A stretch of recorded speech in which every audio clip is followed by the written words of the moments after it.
Jim Kwik, thank you so much for being with us. So, world-renowned author, expert on brain performance, entrepreneur, you've worked with the likes of Google, Singularity University. I'm a big fan of your work, but what strikes me the most is that you actually had a brain injury as a child, and you've actually transformed your biggest challenge into your greatest asset.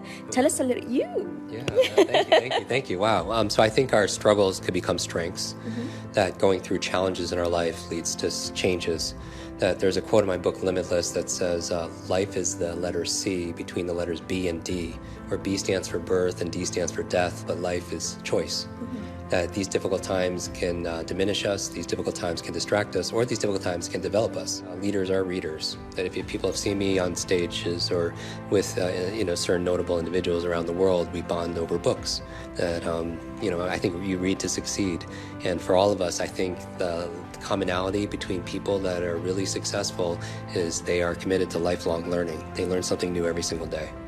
Absolutely. And one of the best, I was fortunate enough to hear you speak, and one of the best things, or one of the key takeaways I took, was that learning is an emotional state. So you have to be in an emotional state to learn and retain this information, which is something I didn't know about learning and having fun at the same time. Can you tell us more?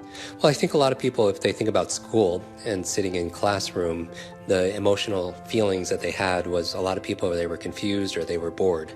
And boredom, on a scale of 0 to 10 is probably a 0. But really I found that learning is information times emotion becomes long-term memories and learning. But if the emotion is boredom or 0, anything times 0 is 0. And you wonder why you forgot a lot of the things you learned back in grade school. We're not human doings, we are human beings, and part of that being is how we feel. That there is a brain and a body connection, that there's a connection between our hearts and our heads, what's going on there. And so I would say to everybody, think about how you can make your learning more enjoyable, more fun, to have greater levels of focus and ferocity and or confidence in what you learn. Yeah, and you also talked about the disconnect between learning and emotion. So the idea that people can downgrade their goals or their dreams because they don't know how to go about it, that really resonated and touched home for me, because I'm definitely guilty of that. And you mentioned the 3 M's, which is how you can kind of come across that. Yeah, I think really the 3 keys to getting what we want in life is really aligning our mindset, our motivation, and the methods we're using. So mindset are the attitudes, assumptions we have about money, or attitudes, assumptions we have about relationships, or attitudes, assumptions we have about ourselves.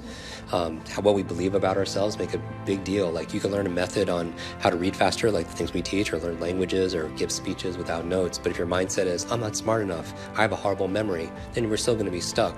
But the other part is someone could have a limitless mindset and even know what to do with their methods, but they don't have motivation. They don't have purpose. They don't have the energy to do the things that they need, that they desire and that they deserve. So I think part of it is tapping into our drive and finding purpose.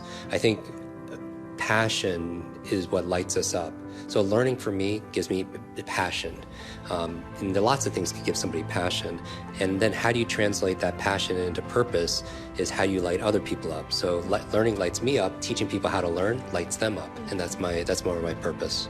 I love that. Thank you so much for your time.